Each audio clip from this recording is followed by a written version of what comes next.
تمام.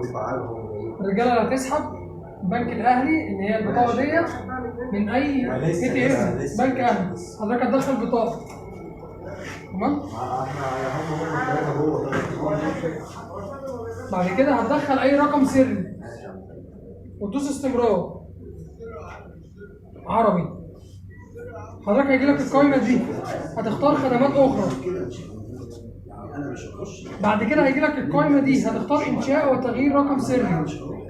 وبعد كده حضرتك هتكتب بقى هنا الرقم السري اللي حضرتك هتشتغل بيه على طول.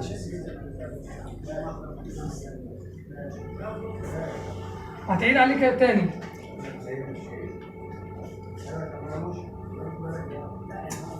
هيطلع لحضرتك البطاقه وهيقول لحضرتك لقد تم تغيير الرقم السري برجاء الاحتفاظ بيه. هتروح ساحب البطاقه كده ومستني المكنه تمام تشتغل من تاني. هتروح حضرتك تدخل البطاقه تاني اهو.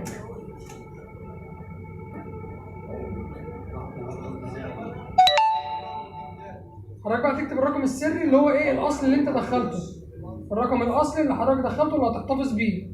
استمرار عربي. هتيجي هنا في القائمه دي بعد كده تدوس سحب. مبالغ اخرى الرصيد بتاع حضرتك اهو 3801 3800 تمام. المبلغ صحيح وندوس ايه؟ صح. هيجي يقول لحضرتك برجاء الانتظار، هيعد الفلوس وهيطلع حضرتك البطاقه. ده تفعيل البطاقه، ده تفعيل البطاقه بتاع البنك الاهلي. تفعيل البطاقه بتاع البنك الاهلي. انت مستعجل. لا ما تقلقش. تطلع البطاقه كده هتسحبها وهتستنى الفلوس. اسحب حضرتك الفلوس البطاقه دي. اتفضل. تمام؟ اتفضل.